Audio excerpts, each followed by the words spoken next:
Hey everyone, welcome back to the Trendcrusher podcast. I'm Peter K. On this episode, we've got two of my friends, Riju and Abbas.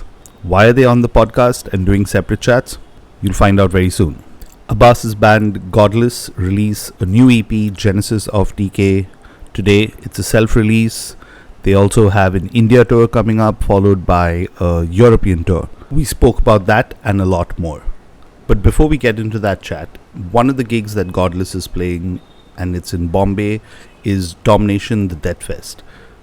That gig is going to be special for two reasons. It's the last ever performance by the band Primitiv, and also the last Domination Deathfest. To find out more about it, here's my chat with Riju. Hi Riju. It's strange to be doing a chat like this, right? It is strange to be doing a chat. Like I meet you at every single gig, and it's a tradition to have pizza before every single gig. So Yeah, and pizza then is. we get so stuffed. Yeah, we get so stuffed that we enter the gig and we can't move it at most of those shows. Yeah. Yeah, hopefully that's something that we will try to do post uh, Domination Deathfest. But yeah, that's actually why we're talking, right? And there are a couple of quick updates I wanted to chat with you about. First is the last Primitive gig ever, as it's being touted. But second is also the fact that this is the last Domination the Deathfest. So, like, two legacies being put to rest. Uh, which one do you want to address first? Either way, man. Like, why is it the last Primitive gig? I mean, it does not make sense. Primitive was a band. I mean, honestly speaking, there were two incarnations of Primitive. The first one had which didn't go anywhere. The first incarnation was Nitin, me, Shrikant, and Pushkar. This was a long time back, and Kiran was on guitar also. I think back then that did not go anywhere. Fast forward to the second incarnation, which actually became the band. That was me, Raj, and Nitin. And Pushkar came on board as the drummer, and Kiran came on board as the guitarist later. So with two of our members missing, it does not make sense to go. I mean, take this forward. Even the very task of doing this show with a few stand-in musicians who are killing it, who are doing an incredible job, it feels weird even then, because it was our thing. We were a bunch of friends who put everything together. So yeah, it makes sense to put an end to this once and for all after this. Honestly speaking, like even these are the conversations that we are having. We have some t-shirts and we want to put them on sale at the show, and we are like, okay, so who gets Nitin's share and who gets Rajesh share? So all of those conversations, it's very weird to have even now. So yeah. And why is this the last Domination the Deathfest? Because Domination the Deathfest was there. You know me, we are friends, and I like death metal, but death metal isn't my favorite kind of music. I uh, started Domination. I wasn't a part of the start of Domination the Deathfest. I was a part of the second kind of second time that Domination the Yeah. Deathfest happened. I was a part of it Yeah. because I like Nitin as a person. I believed in Nitin as a person, and he had this vision. And I'm like, let's go. Like, you perform, and I'll take care of everything on ground. Similarly, I came up with a concept for a show called Metal at the Tavern, and the whole idea was that he will be on ground and I will perform. So that was a period that there was a lull. I mean, now we are spoiled for choice. We have stables, we have antisocial. You remember better than ever. Like, and there was a time when, other than Thane, there was nothing happening, right? Like, for a brief period of time. I think the Blue Frog was still there, but they weren't doing metal shows as frequently as then. So yeah, man. So Domination the Deathfest without Nitin Rajan is criminal, but I think we can still say, let's do it one last time and end. Wow. You brought back memories, and thanks, first of all, for sharing all of that, right? Because I don't think I've gone as much to Thane as I did during that period that you're talking. And when I was thinking about it in the last, like, I don't know, 4 or 5 years, I haven't been to Thane much at all. So I guess you're to blame. But yeah, it's kind of beautiful that you're kind of putting it right there because I think, like, especially with Indian bands, and if I have to be honest, we kind of struggle with, I'm talking the scene in general, right? Because we, again, still relatively younger compared, like, say, for example, you have an international musician pass away, you have like certain precedent and stuff like that. And I remember like a conversation because Nitin passed away first and just trying to figure, and this was also like very precarious times, so to say, right, during COVID years also. So you couldn't meet together, you couldn't kind of do. So I think the gig is like a fitting way to kind of say goodbye to both of them. And I think what better way than a metal gig, so to say, right? Because I think not only Nitin but also Raj, another close friend of ours, we hung out and spent so much time at gigs also, right? Not just outside. Absolutely, and I mean, we have to remember it wasn't just those two. I mean, it was those two. They were the two main blows, but Akshay Deodhar was also a good friend of ours, part of the same circle. Krishanu Bora from Wintergate, another guy. I mean, we used to when we talk about the Thane era of gigs, Wintergate came down so many times. We hung out at all the Thane malls and stuff.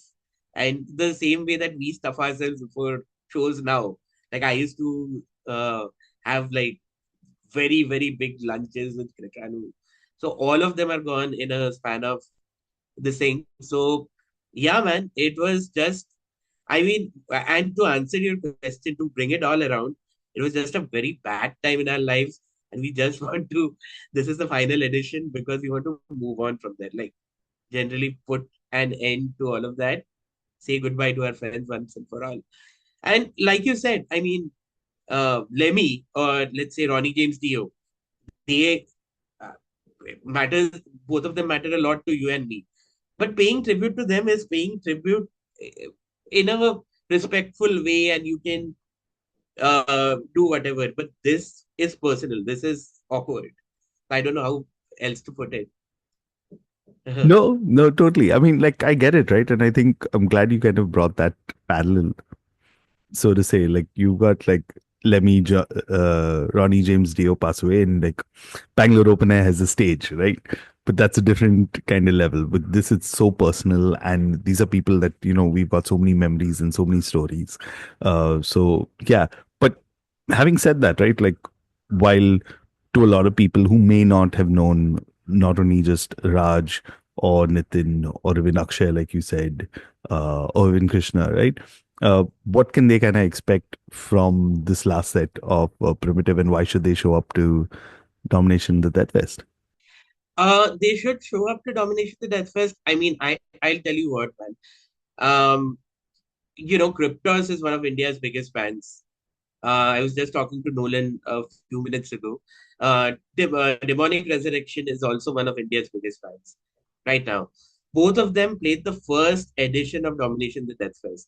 And you kind of trace back the roots of all the great bands that are there in India right now. I mean, there were a lot of great bands that came after, but these two bands particularly, they started out kind of at Domination the Deathfest, and it 25 years later, we are still celebrating the same platform. And I mean, other than Primitive, I mean, we have put together a really good lineup. I was very scared. I was very scared because, uh, firstly, I mean, even if you look at me, Kiran and Pushkar, especially Kiran and Pushkar, they have very rigid corporate lives. So, in the sense that they don't have a lot of free time. So we wanted somebody who could step in and learn everything and like kill it, because we didn't want to do a half baked thing at the last show. We didn't want to make it like a just because it's a tribute gig. So I mean looseness is permitted and stuff like that. So I called up one of my friends here. I don't know if you know him, Sushant Yadav from. He is the bassist of this band called was the bassist of this band called Roth. Now he manages a band called Dark Trip. So I told him, dude, we want somebody who is from around our area, and who is a Primitive fan and who will learn all the songs in no time. So he said that there's this guy called Rishabh Ravi, who I obviously know, and he was like, Rishabh will nail all the songs, and Rishabh did manage to nail all the songs. And when it came to the vocals, I mean, Rishabh is doing one song. Vineet, Vineet was a big part of the second kind of coming of Domination, the Deathfest, in terms of the artwork and everything else. And even in terms of my two bands, Albatross and Primitive, he designed a lot of the artwork. Vineet Sharma, he was the vocalist of a band called Kill Chain. So he was completely in disconnected from the whole scene. So I called him, and I know for a fact from dealing with him for over all these years that not only is he a great vocalist, he's very reliable. And one of the things that was very particular to Primitive is that the words were very important. So I didn't want somebody who would just come and make noises and get away with it. So Vineet has memorized all the words. So has Rishabh. He's doing one of the songs. Bipro had a personal relationship with both Nitin and Raj.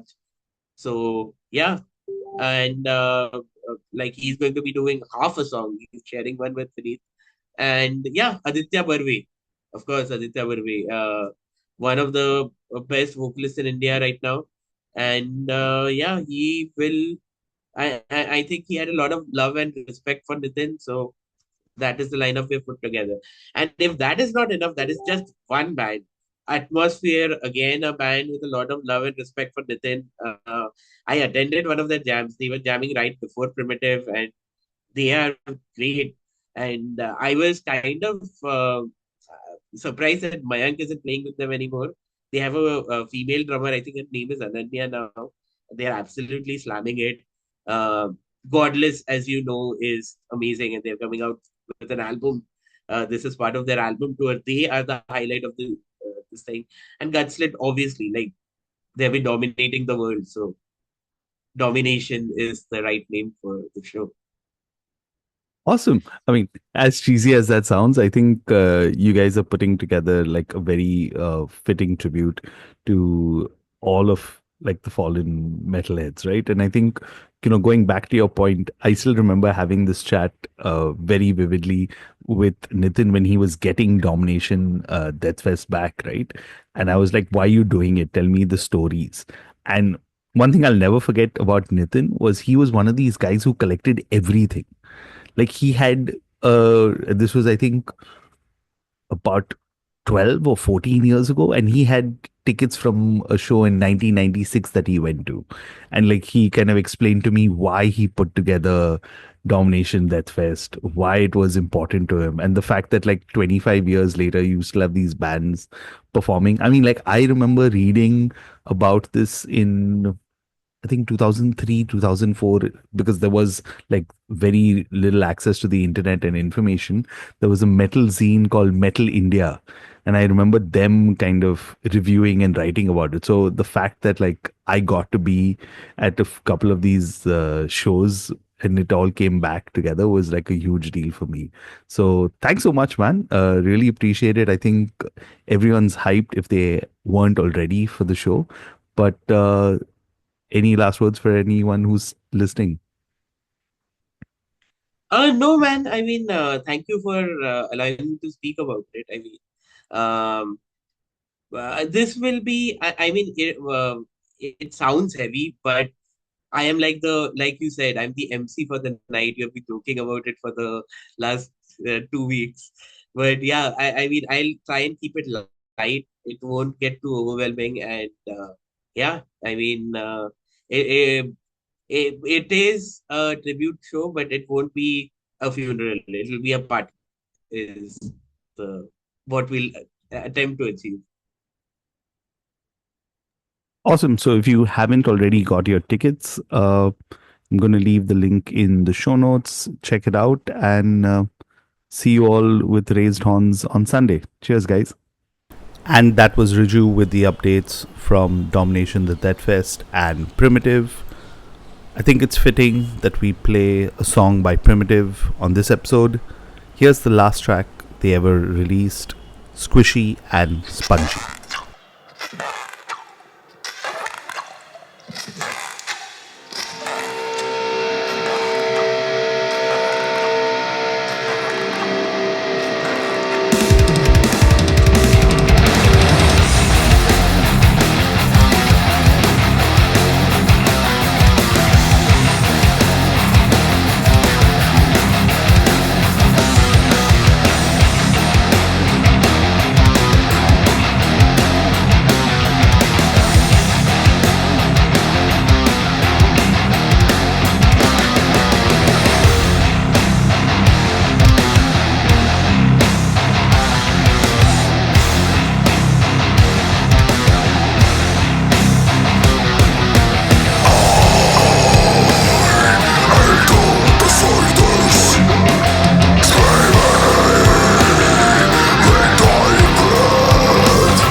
Spongy.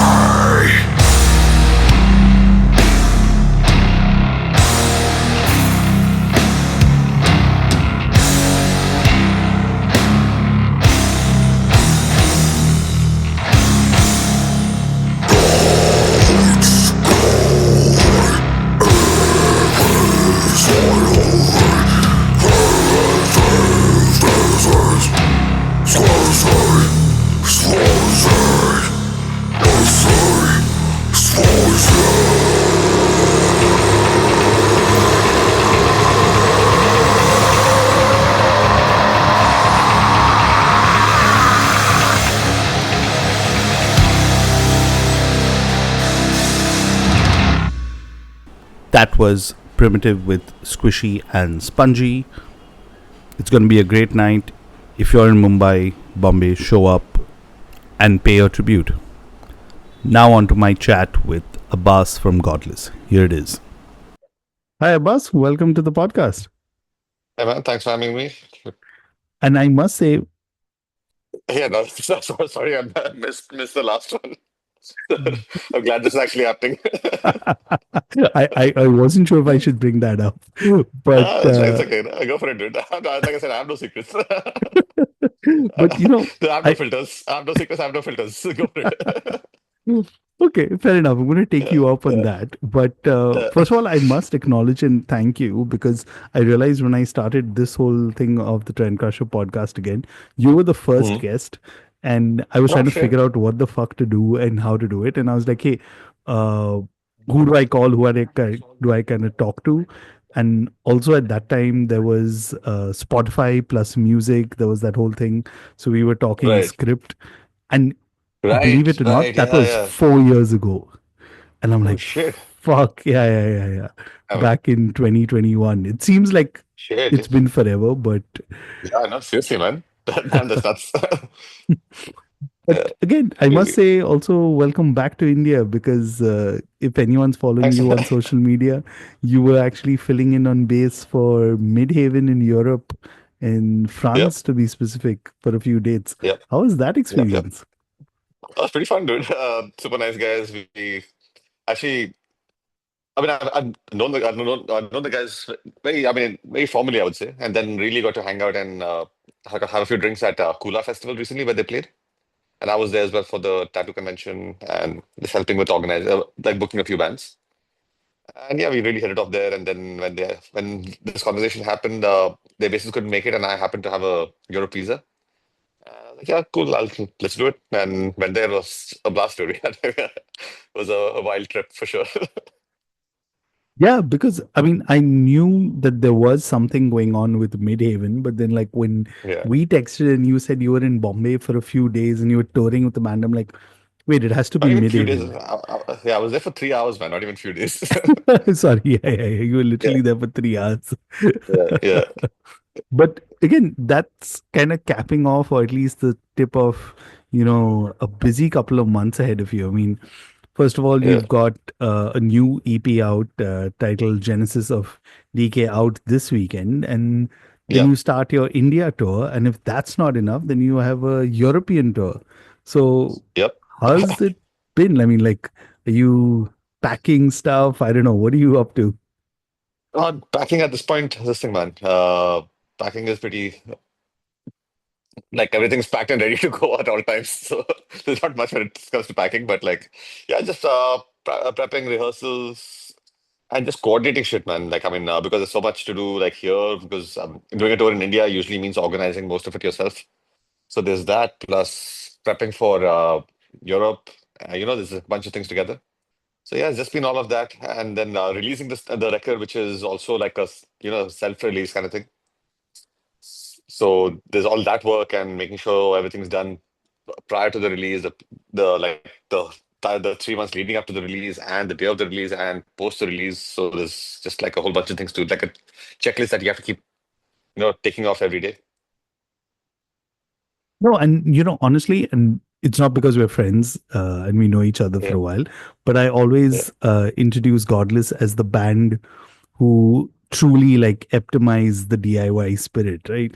Because you like you said, you're doing like everything together, all the way uh, from the gig organizing to the album stuff, self-releasing it, everything. And like honestly, I think if you've not done that, you think it's like just like you're saying, like a list of things.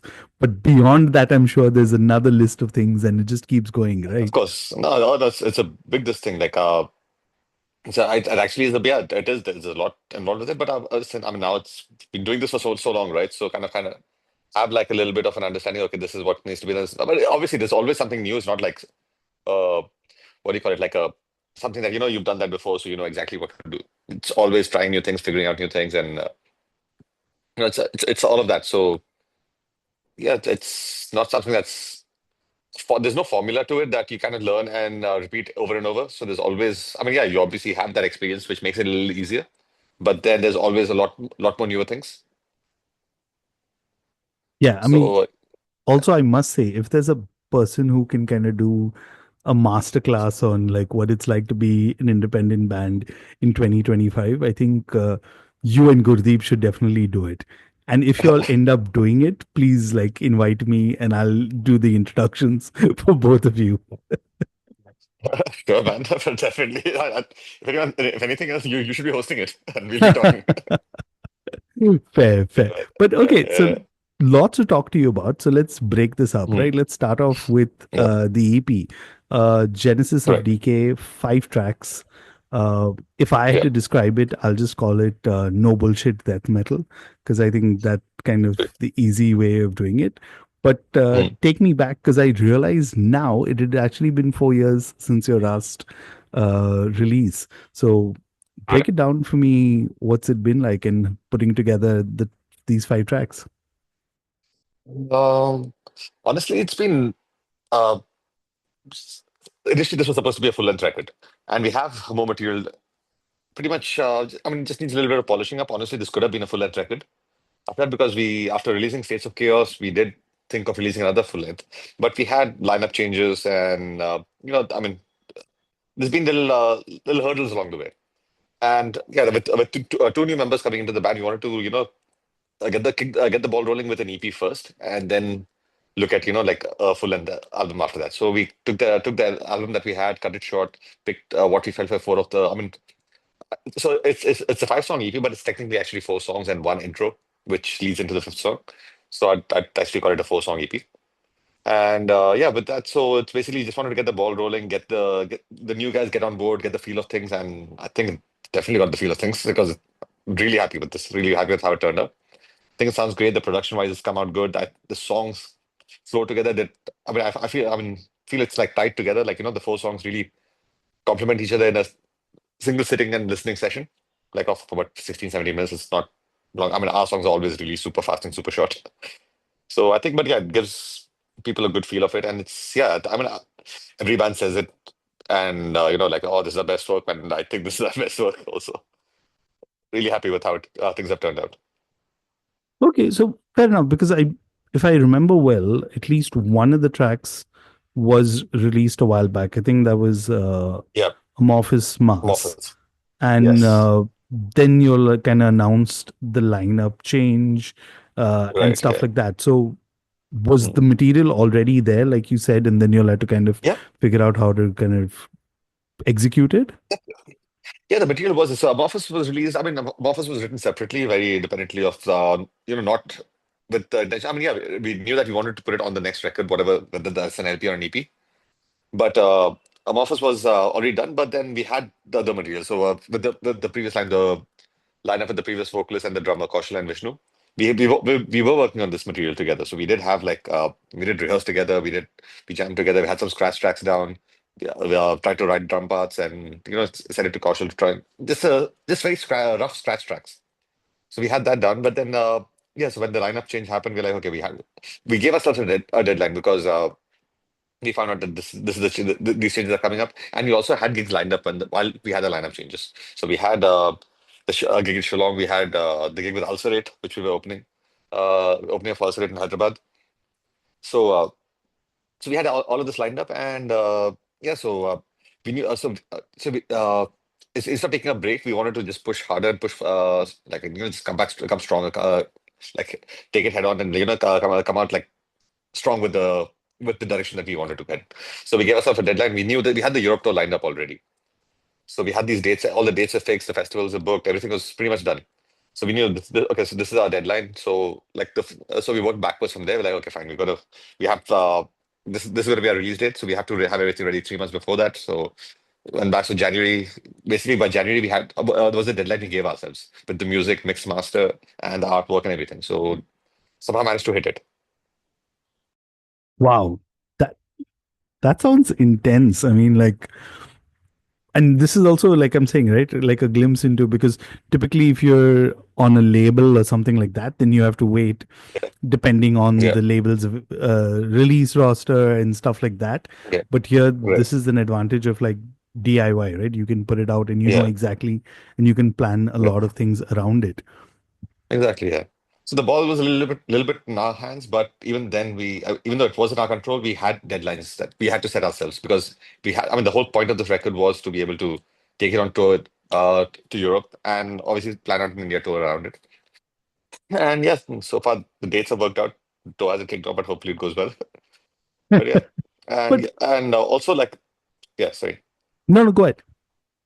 So yeah, but with the deadline, it was a super tight crunch situation because the like so Nansa coming on board to write lyrics and Nikhil coming on board to write drum parts. They had next to no time. They had like maybe Nansang had like I think 5 days or 5 to 7 days to sit. He had come over to Hyderabad, stayed over at my place, and we just sat and recorded scratch tracks, wrote lyrics every day, all day, every day, and finished his parts in 5 days, recorded in one day. And Nikhil had come over, and we had no rehearsals with these songs as a band with the new lineup. So the rest were written, recorded. The demos were scratch tracks were recorded. Nikhil came straight to the studio. We set up the studio, and within I think maybe 6 hours, maybe 6 to 8 hours, we recorded the entire EP, the drum parts, and then we worked on the solos and did the bass and everything. So it was a very weird way of recording. The vocals were actually recorded first, the Oh, drums were wow. recorded second, the rhythm guitars were recorded after that, the bass was recorded after that, and then the solos were recorded last. So this is a very weird, unconventional way of recording, but because of the distances and schedules, this is what we had to do. And it worked out well, actually. Gives us a different perspective on how to approach this instrument and how to get the bass to lock in with this and the vocals to which are already recorded to lock in with the drums. And so the drums already had the vocal references of what to play where. So it's not conventional, but it was a interesting way of looking at things. So it's something that we can actually consider in the future as well. It's very interesting that you'll kind of use that approach, right? And especially Yeah, you kind of fed into the next question I had, or you led me to the next question I had, which is about dealing with members in the distance, right? And yeah, working separately. So, kind of right. tell me at which point, so you already, if I have to understand well, you already had the songs and everything ready, and then you had Yeah, Nangsang join in, and yeah, Nikhil also joined in and then played yeah. that. Wow. Yeah. Yeah. So I mean, they had complete 100% freedom of recording, writing the parts themselves. Like Nikhil completely, this thing, Nikhil completely did had complete freedom on his drum parts. Nansang had complete freedom writing his vocal parts. And so, yeah, they just came in and we had very little time, but yeah, everything just came out the way. I mean, because, I mean, we did have 3 records out before this, so they had a reference point of what the band sounds like. And yeah, so it kind of like just came on board. It just felt like Godless, from scratch. It didn't from the beginning. It didn't feel like they had to really try to the thing. I mean, I think the music influences and tastes were similar to begin with, so it was very natural. You have two singles out from the EP. Which one should we play and why? Um, I guess the first single we released was Echoes of Collapse. So I mean, yeah, that just gives a bit of a feel of how the rest of the EP is, and I guess that's a good way to start off, and that's what we felt was the best first single. So I think that's a good song to start off with. Awesome. So if you haven't Yeah. already heard it, here's Godless with Echoes of Collapse.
And that was Godless with Echoes of Collapse of their latest EP, Genesis of Decay. And I've got Abbas from the band with me.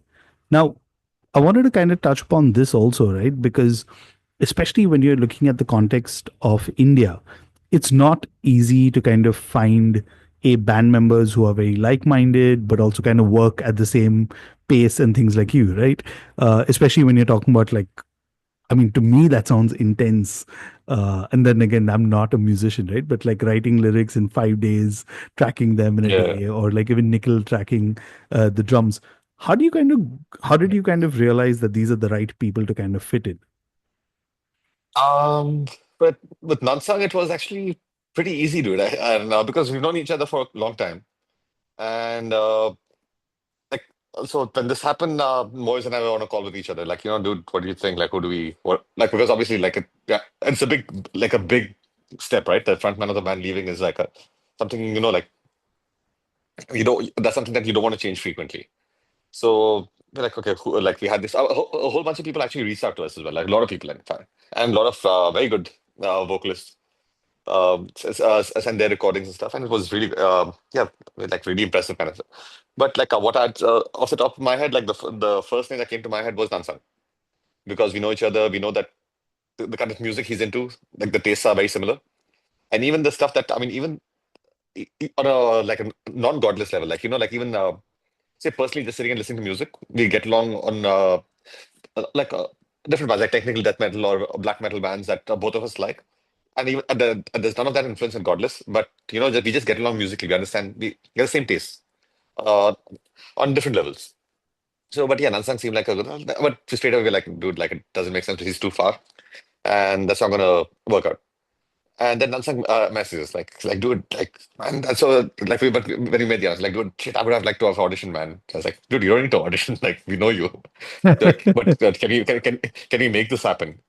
So we spoke about it, we discussed it a bit, and we were like, okay, fine, like how can we make this happen? How can we do this? Because we want to rehearse regularly, we want to be tight, we want to be, there's a certain standard that we want to try and maintain.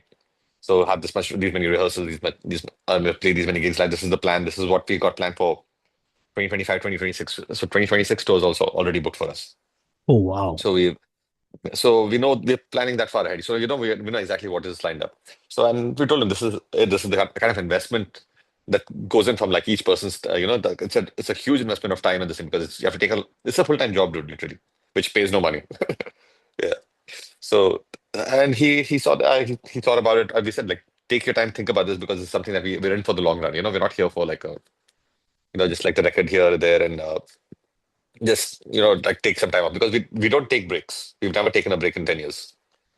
Like no breaks from gigging, no break from work. Like obviously there's time between gigs. We don't play in India that often. We try not to play more than two shows in a city in a year.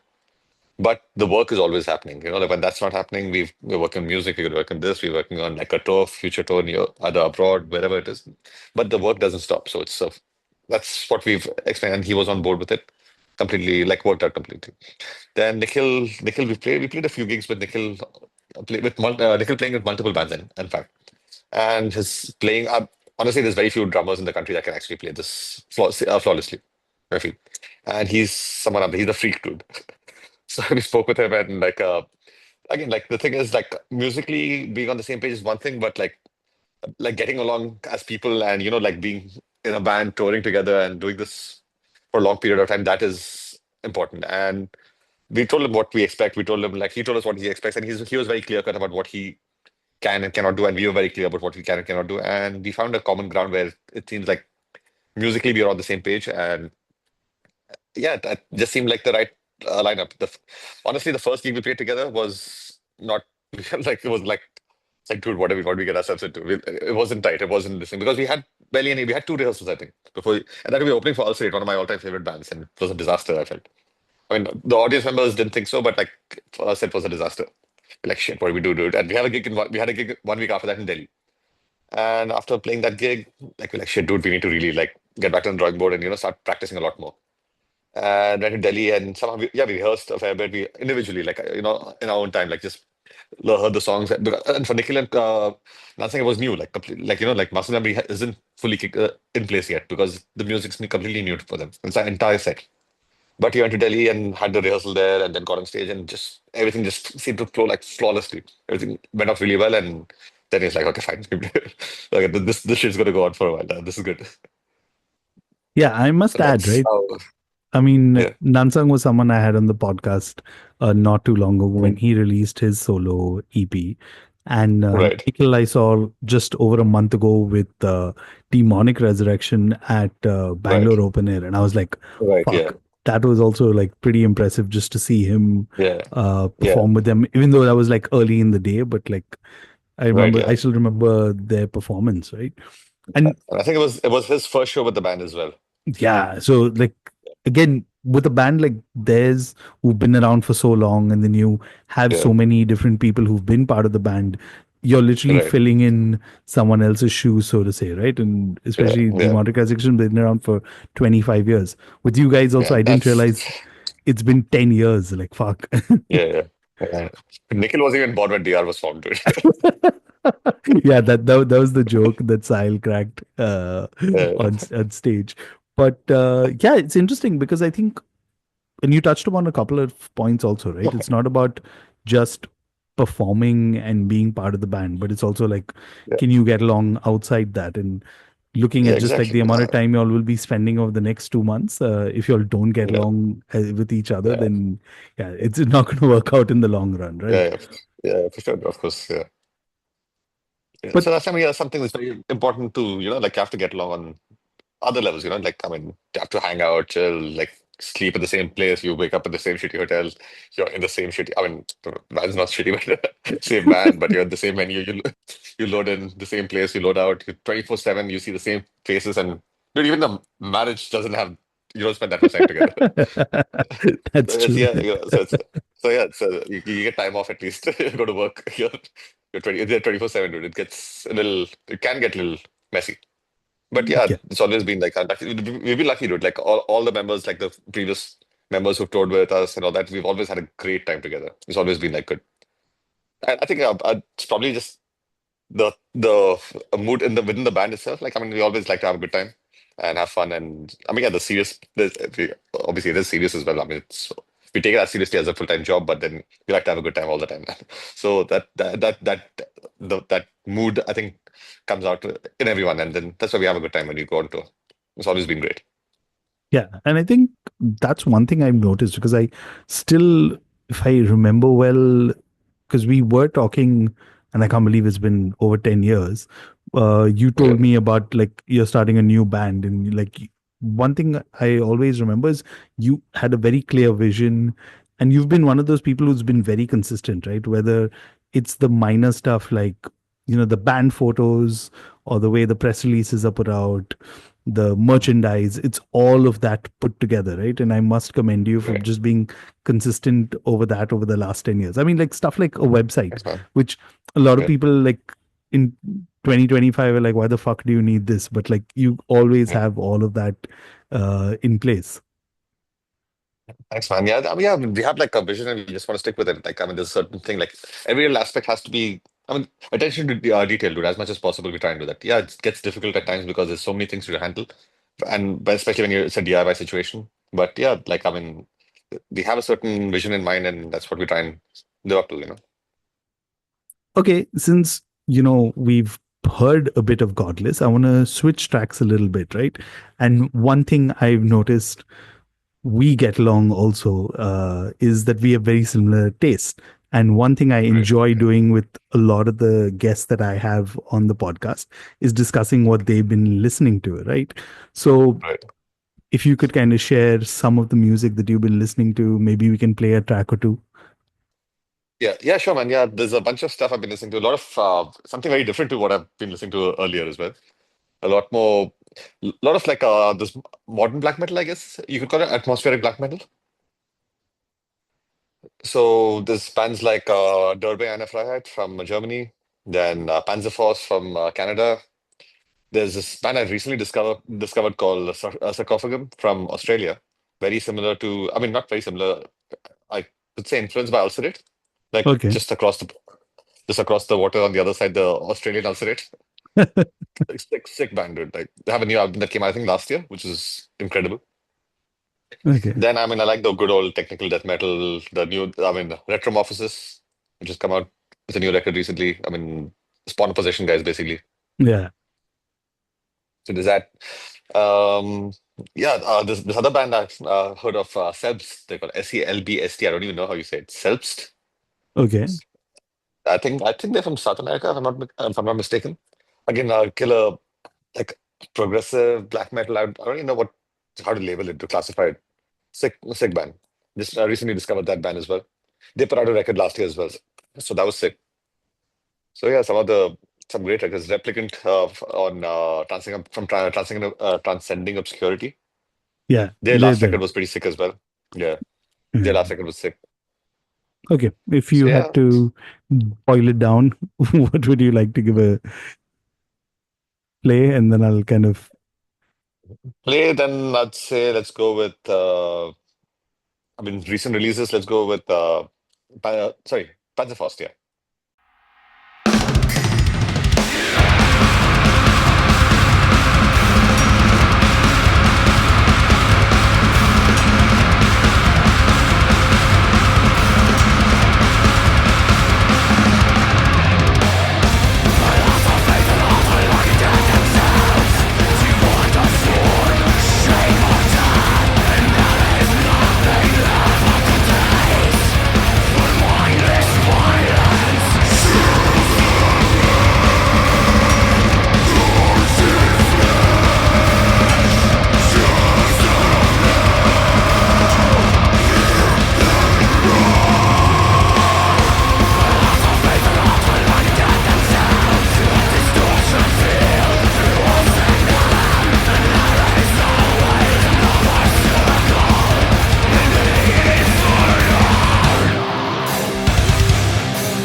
Okay, so Abbas, I'm gonna take you up on you've got no filter and you've got nothing to hide, right? Uh, Yes. you guys have been, at least if I remember well, for the last 4 to 5 years being doing shows in Europe, playing festivals and stuff like that, right? I mean, I still remember once you put up a poster and I was like, fuck, you're going to Poland. I don't even know this part of Poland, even though I kind of lived there for a couple of years, right? So that's the kind of like places that you had been going on. So if Yeah. anyone who's kind of tuned in right now, um, whether they're musicians, not musicians, right? Or like, let alone like metal musicians, uh, break it down for them, right? Like, what's it kind of take to actually go over to Europe? And especially in 2025, when I've heard like visas are also not that easy and stuff like that. Like, how do you kind Yeah, of man, it's break it been down? dude, visas, especially with Indians, becoming scary to fucking apply for. Sorry, scary to apply for. Uh, so we just got luckily. So Nansak took a while to apply, but he just got his visa yesterday. Oh, wow. We have our tour kicks off in 3 weeks from today. We leave for Europe in 3 weeks from today. He got his visa yesterday. Everyone else got the visas in January. But yeah, this thing took a bit because he had to apply for a new passport and there were a lot of delays. But yeah, once you get all that down, it's just just there's a lot of planning involved too. You have to these things have to be booked like way in advance. And yeah, there's like obviously the bigger bands, and obviously we're not like a big name in Europe or whatever. We are still in the underground scene, going play underground shows, hoping we get a good turnout, put on a great show in front of them, and go back the next year. And then so there's a small example would be like a show with in fact did in Poland. We played there in 2019. It was Swoopsk, the city called Swoopsk.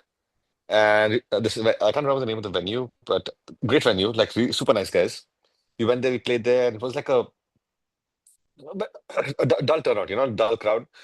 People who were there, had a great time, but not a lot of people. And he played when they played this, but people, I think people, whoever was there enjoyed the band. And we went there last year and played there again, and it was like a solid turnout, like a good crowd, good number of people, sold whole bunch of merch.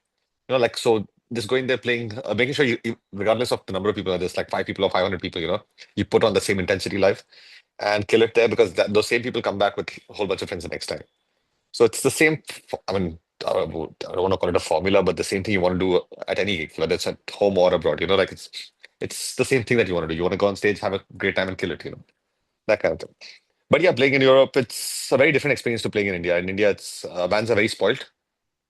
Everyone's super spoiled. You have like this massive demands. You're a new band, you come up with like this big ass demands, like I want this, I want this on my tech rider, I want this here, I want this there, like without even playing like like 20 shows and being able to put like 30 people. Bands have like this massive ass demands. And without rehearsing enough, without this thing, and people take it very casually, like like you need to be this tight. Like, like something that people say here, like, oh, this band is tight. I was like, no, that's not a big deal. Every band has to be tight. Tightness is not a measurement of anything. Every band has to be tight. Is your music good after being tight? That is what is important. So that is an important thing. Like, but and yeah, like here people are spoiled with like 1.5 hour sound checks coming out, taking it easy, just like being super lazy with your sound check and all that. There, you go abroad, you want to play a festival, you have like 20 minutes to line check. That includes setting up your gear on stage and setting up your drum kit and checking the instruments and starting your set. So like once you need to get used to be able to doing stuff like that. So once that is there, then you understand where you stand on the global level. So yeah, I don't know, India has a long way to go, but hopefully, but we're getting there. There's a lot of bands from here that are going abroad and doing great stuff. So I guess yeah, bands have realized that the Indian metal scene has reached a saturation point unless there's a significant difference and significant change in number of people turning up. There's not much going to happen here. You play to the same faces all the time, man. So there's nothing new. Like like going and playing in some place like you're playing in Hyderabad, playing in Bangalore, playing in Delhi, Bombay, or playing in like if you go to like Shillong or playing in Shillong or even like a Manipur is a place like Imphal. You almost like recognize everyone over there after a while because the metal scene is only this much. The same people coming up to gigs. You want to push yourself. You want to challenge yourself. So you want to take yourself to new territories and play to new people who have never heard of you and see what they say. Like take that feedback and just like improve yourself and keep getting better each time. So I guess yeah, that's what drives us to play in new territories in front of new people. Yeah, and I must add, right, for I don't know how long now, I'm losing track. Probably a decade also. You've been a promoter in Hyderabad, right? And you've been Yeah, I doing, mean, yeah, I mean, it's not something that I do as a job, really. It's nothing. It's, dude, I'd lose money on each gig pretty much, man. It's like that. It's just a, yeah. like, I mean, I have this weird, very unnecessary loyalty to our city, such a stupid ass city. But like, I don't know, I just want the scene to like exist and grow. And yeah, I mean, if I mean, I just because I mean, like, I'm slightly exposed to gigs. I've seen gigs across the city and different countries. I want to try and bring that standard to our city. Like raise the bar for our musicians and stuff. Like if gigs don't happen, this is something. This conversation I had with a friend yesterday, actually. Like I've been in India for the last 18 years. Been seeing gigs happen. Been seeing bands form and disband. And bands form, they rehearse, they keep playing shows. But if there's no gigs, the bands just break up. There's no reason for them to think. Bands don't think beyond Hyderabad. But like to think beyond Hyderabad, you need to be able to play a few shows and polish up. And if no one's organizing gigs, these guys just fade out. So for that, that's the sole reason I started organizing shows here, just to make sure that there's something happening. There's a scene, even if it's tiny, 100, people coming up to gigs. This happens on a monthly basis at least. And there's a platform for bands to play, perform, and get outstation bands. Look at those bands, get inspired by that, try and get international bands down as well. Did a couple of gigs last year with Ulcerate and Skeletal Ribbons in Hyderabad. Not the best turnouts, not the best results, but yeah, it's something that exposed our people, our city to like that level of musicianship and that level of professionalism, which lacks severely in Hyderabad and most parts of India as well, I would say. So that, yeah, I just wanted to, the whole organizing and being a promoter thing is not something that it came out of necessity, really. Okay, fair enough. And I mean, I still remember hanging out with you a few years ago. I think, yeah, this was pre-COVID, and you were telling me Yeah. about how you kind of lose money on each gig. And my initial reaction was like, fuck, I had no idea. And then I was just like, so Yeah, the fact that you've sustained it all these years later also says a lot. yeah, it's kind of you get a day job to lose money on this on the right here. Lose money on playing being in a band, you lose money on organizing gigs. Yeah, you've got to make sure you have a good stable day job that I can mean, like, pay the my, bills. yeah, no, my running joke with a lot of my friends is like the only reason I have a job is so I can like buy merch, listen to music, and go to gigs, right? Exactly. Yeah, exactly. That's what all of us do, right? I buy guitars, play in a band. So should I have a guitar? I must utilize this, play in a band. Play in a band. I want to go on tour. Just spend money there, spend money here. Oh shit, I need to release a new record. Spend money there, lose money there. It's like this weird Okay. ass expensive hobby, Okay, which sorry. is not a hobby. Switching back to Godless and what you're up to for the next couple of months, right? So let's start Mm. off with the India tour. You Yeah. hit off the India tour with a Hyderabad gig, hometown, Yeah. Mm. and then you've got the last edition of Domination, the Deathfest, which Yeah. you've got Godless, Gutslit, Atmosphere, and Primitiv for the last time. Um, Yeah. Tell me what else you're looking forward to on the tour, and let's go from there. Man, all the cities good. Like honestly, like Chennai, looking forward to playing Chennai, playing at the friend's hotel. This venue, so we had a lot of good times there. But like first time going and playing there. Kochi, we haven't played there in a very long time. They don't have frequent gigs, so it's gonna be good to go back there, play there. And then Bangalore, we're playing with Cryptos at Fandom. Cryptos and a band from Kerala called Cryptid Hate. So that should be fun. Bangalore's always you don't know what to expect, honestly. And then Delhi's been pretty sick lately. Delhi's been like Blue Tree's been doing Outrage has been doing some sick gigs. Like so, I'm really looking forward to Delhi because just like good turnouts, people are really into it, and some reason they like Godless to it. I don't even know why. So many of them like turn out in good numbers and all. Like there's like a always like a good. It's been last few years has been a great experience in Delhi. Like good turnout, people just come and like buy all the merch. It's crazy. It's nuts. And then ending it with I don't know what to feel about Pune, dude. Pune is weird. We've honestly haven't had great experiences in Pune. I'll be honest. Like Pune has been like pretty shit for the last 7 years or so. Like had some terrible gigs, dude. And we're like, fuck it, let's give it another shot. Why not? Let's see, maybe this time will be different. We said that the last few times we played there, and it's always been shit. Wow. Honestly, I'm just like, yeah, but it's been really bad. But they're like, fuck it. Maybe something's different going this time. Gonna be different this time. Let's see. Okay, so before I ask you my next question, Hmm. now since you said Pune, I have a random memory of coming and watching Godless along with, why can't I forget the other band's name from Delhi when y'all was support act for Psychroptic in Pune? Because for Yeah, yeah. some reason Oh, you didn't hit, sorry? y'all didn't hit Bombay, y'all played Pune, and this Yeah, was yeah. I mean, the yeah, yeah, I remember that. Because I mean, honestly, we weren't organizing that gig. We just got a call. We asked to support Psychroptic, and I was like trying to play it cool because Psychroptic is one of my favorite bands ever. Like, oh yeah, I was like trying to play it cool. I was like, oh, so what are we gonna get paid for this? And like, let me think about it. And I was discuss this with my band. I was like, fuck you, I'm gonna pay you to play, man. Really, inside. I was like, you're on mute. I was like, yeah. I had a word with my bandmates. I think we're okay for this. I think but but yeah, we had nothing to do with the organizing or any of the gigs. So they told us to come to the city on these dates, and we were there. That's it. which is the other band from Delhi? Fuck, I can't believe I'm Flag forgetting. Rack, Flag Rack, Frag Flag Rack, Rack. correct. Fuck. Yeah, yeah, Wow, yeah, I almost forgot yeah, them. But yeah, yeah. I don't know. Since I kind of already have spoken to Riju, and we kind of briefly had a chat about Primitive, last gig, Domination, the Deathfest. Right. Your memories of Primitive, and did you guys ever play Domination Deathfest? I Yeah, can't yeah, we did. remember. Our first outstation gig was Domination Deathfest. We played two editions of Domination. We played our first gig outstation, which was in Bombay, and we played the Delhi edition of Domination as well. Ah, correct. Yeah. So yeah, so Domination, honestly, that gig set the tone for us as a band from India that people started noticing. So I mean, yeah, we formed the band. We got a good response. We just put out a demo, and then we played, I think, about two shows. We played with Primitive. Our first show was with Elemental. Second show was with Primitive in Hyderabad. Played Hard Rock Cafe, and I think that was it. We played just those two shows and finished recording our EP. And I had the EP release tour. So I played Hyderabad, and then Sahil was working with Nitin and Riju, and he was working at booking gigs at Hard Rock Cafe.